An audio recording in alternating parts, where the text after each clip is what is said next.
Hey everybody, I've been wanting to do these videos for quite some time, even before Luke was diagnosed.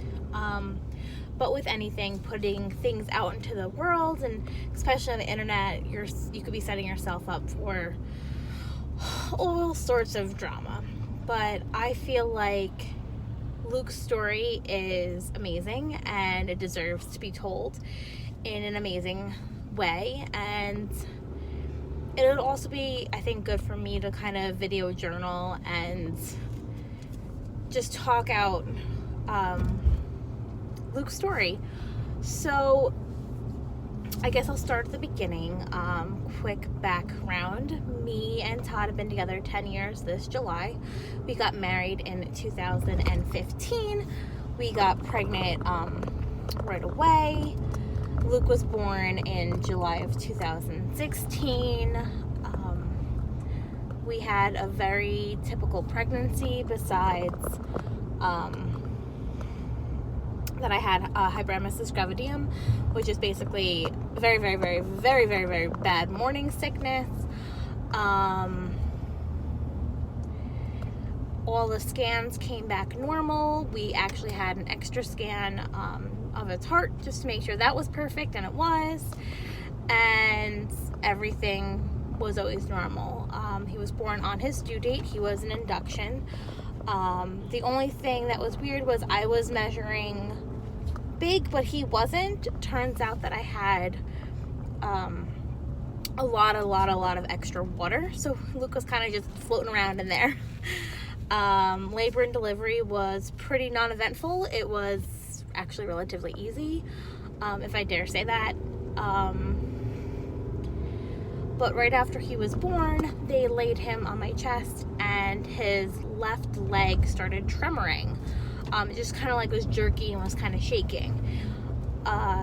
So they took him off me and they cleaned him up a little bit more, and they had the NICU doctor come in, and he said, oh no, it's definitely not a seizure. It's probably just a neurological, because he's, a baby and he's new, and it'll go away. Okay, great. So looking back now, I can kind of see where the nurses were potentially coming from after labor and delivery. I swear on my life, didn't take any sort of drugs, legal or illegal of any sort, while I was pregnant with Luke. The reason that he had some of these things was because of the pontocerebellar hypoplasia. So looking back now, I can see where the nurses were coming from, because a lot of his neurological symptoms that he had and weren't diagnosed mimic a baby who could potentially be drug addicted. So he was very sleepy, he didn't want to eat, he wasn't very hungry, he had that tremor, and all of those things could point to a baby who is under the influence of some type of medication, albeit prescription or recreational. But that was not the case for Luke. But in the mother-baby unit, they kept taking him and checking other things. Like, they kept saying, oh, we've taken him for a test, but they never would tell me why. It was very weird, and honestly, I wasn't that great of an advocate for myself or my son after he was born. I wanted to be a good patient. I didn't want to aggravate anyone. I just wanted to, have my baby and go home. But one of the nurses was very rude to me, if you're just gonna sleep, we're gonna take him, and they never let me feed him. He wouldn't breastfeed, so they were finger feeding him throughout the entire time I was in the hospital. I didn't feed him once. The hospital dropped the ball on a lot of things after he was born. I also think that's possibly why he wasn't diagnosed until later.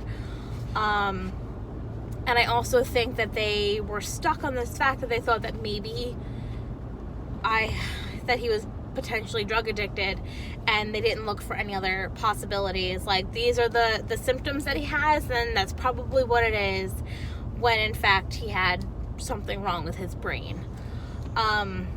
Anyway, he came home 2 days after he was born, which is very, very typical for New York State hospitals. We went to the pediatrician, day 3 of life.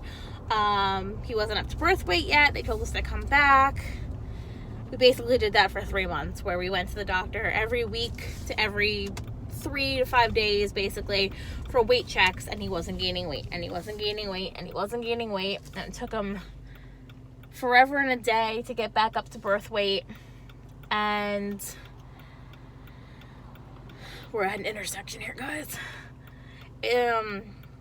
That's what they were concerned with, was he wasn't getting enough nutrients.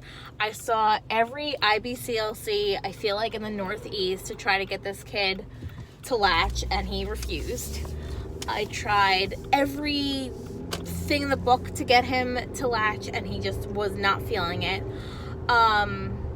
I pumped and I produced a ton of milk, so that was not the problem. So I pumped and I fed him, and he still wasn't gaining weight. He would barely eat. He'd only eat like an ounce, and he'd fall asleep, and it was just very taxing and exhausting for him to eat. And I felt like my entire life revolved around, like, he was literally being fed every hour, and it would take a half an hour to feed him an ounce, and it'd already be ready for his next feeding, and he still was not gaining weight. So finally we decided to supplement with a little bit of formula to see if maybe that would add in some extra calories. He did begin to gain a little bit more weight at that point, and they seemed to be happy with it, so we didn't have to go back to the doctor every single week. So we went for his 3-month checkup, which was right around Halloween, and we go there, and we had seen a different physician than we had seen all the other times. It's a group, and this doctor was very concerned that he was not tracking, that he was not smiling, that he was not doing any of these typical 3-month milestones. And you could actually go like this to his face, and he didn't blink. So she actually thought that he was maybe blind. So she gave us a prescription to go to a neurologist and to go to an eye doctor. So we went ahead and did that. We went to the neurologist, and the neurologist, he said, oh, I think it's just an immature an immature neurological system, and he'll just catch up. Let's send him for an EEG just in case. We went for an EEG. It came back normal.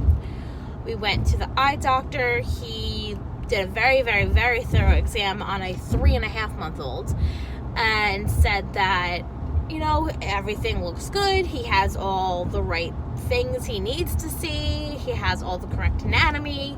They really can't test any further at that point, but he should be able to see. Great. We went home. He had lost a little bit of weight, so we were going back again for weekly weight checks. We go back for the weight check. We see this same doctor, and she says, something's still not right. He's still not making his 3-month milestones. Let's go back to the neurologist. I want him to have an MRI. We went back to the neurologist, and we actually saw 3 neurologists at the same time, and one was like a behavioral, a whole bunch of stuff. My parents went with me, and they did this test to see if he could see the black and the white. They did all these things, and they all agreed that he was just a little bit behind. He'll catch up. He's just a baby. Let's do a brain sonogram because his fontanelle is still open. Great. We went for the brain sonogram, and it came back totally normal. So I'm, again, relieved. We go back to the doctor. It's now, I want to say, it's definitely like December. It's the beginning of December. We go back to the doctor, and she's like, no, why are they not doing an MRI? I want an MRI. Something's not right with this kid, because now he's 4 months old, a little over 4 months old, and he's still not making those 3-month milestones, and he's still not gaining weight. So we once again go back to the neurologist, where he basically was like, there's nothing wrong with this kid. I told you he'll grow out of it. You have to give him a chance. And in my head, I'm like, I'm not begging the doctor to send me to all these people. I think my baby is fine at this point, and they just keep telling, we've seen all the specialists, and all the specialists are like, oh, he's fine, he's fine, he's fine. So I'm thinking, he's fine. I'm like, why does this pediatrician, why is she so obsessed with my baby being something wrong with him? Like, he's fine. But the neurologist got it in his head that I was like telling the doctor that he had all these symptoms, and that's why she was concerned. At this point, he had also started doing what they thought were infantile spasms, or what the pediatrician thought was infantile spasms. Basically, their body kind of like jerks forward. It's a form of seizure. And the neurologist was like, I don't think he has them. We did an EEG. It was normal. He's going to be fine. Just let it go. And actually, I've seen the notes. He basically said that I had postpartum depression and postpartum anxiety, and it was all in my head, and there was nothing wrong with my baby. Well, that was on a Friday. The next day, of course, was Saturday, and Luke had the worst day of his life. I'm telling you right now, I remember this Saturday like it was yesterday, and it felt like this one 24-hour period felt like a week and a half. Todd was working nights at the time, so he didn't get home from work until, noonish on Saturday, and I had been up with the baby almost the entire night. He was refusing to eating. He was refusing to do anything. He just cried and cried and cried and cried and cried and screamed, and I couldn't put him down, and he didn't want to be held, and he did this, and he was doing these spasm things, and I recorded them, and my dogs were going crazy that day. As a matter of fact, I dropped their ceramic bowl on the floor. I cracked my ceramic tile. I shattered the bowl. Water went everywhere, and I just sat on the couch and cried. I'm like, something is wrong with my baby. That was the day that I was like, something's not right. The pediatrician is right. Something is wrong. This is not okay. He had always been kind of just a go with the flow kind of baby, but when he got upset, it was bad. It wasn't just like, oh, my kid's having a cranky day. It was, he's having a meltdown for hours and hours and hours and hours and hours and not sleeping. So that night we were supposed to go to a Christmas party, and it was a Christmas party that we go to every single year, and I actually very, very much enjoy the people who are there. I enjoy going to this Christmas party. It's something that we look forward to every year, and some of the people that we were going to see at that Christmas party hadn't even met Luke yet, so I was very, very excited. And I thought to myself, Luke loves leaving the house. Luke loves going out. Luke enjoys seeing other people. I'm like, he'll fall asleep in the car. He'll take a nice little nap in the 25-minute ride over to the party. And he will wake up. He'll be refreshed. He'll be excited that we're out of the house. He'll be excited about all the people around, and it'll be fine. He'll be refreshed, and we'll start over, and everything will be great. Well, I was wrong. So wrong. He screamed the entire 25-minute ride over to the Christmas party. He screamed most of the time at the Christmas party. He only didn't scream when I was basically feeding him. He wanted no one else to hold him but me. He was just absolutely miserable. At one point, I left Luke in the party with his dad, with Todd, and I walked outside with one of my friends who was there, and I said to her, I'm like, something's not right with Luke. Most people don't know what's been going on, that we've been going to all these doctor's appointments, and that we've been fighting and fighting and fighting all these medical appointments. But something is really not right with my baby. I think he's having some type of seizures. He's miserable. Something's not right. And she said to me some of the best advice I've ever gotten in my entire life. She, in not so many words, said, I think you're right. I think there is something wrong with this kid. She obviously did not come out and say it like that. She said it in a much nicer way. But she also said, If you think there is something wrong, you need to be your kid's advocate, and you need to do what you think is best, because mom knows best. And I know other people have told me this in the past, but for whatever reason, when she told me this, it just resonated. Like, I'm like, you're right. This is it. Like, I need to fight for my baby.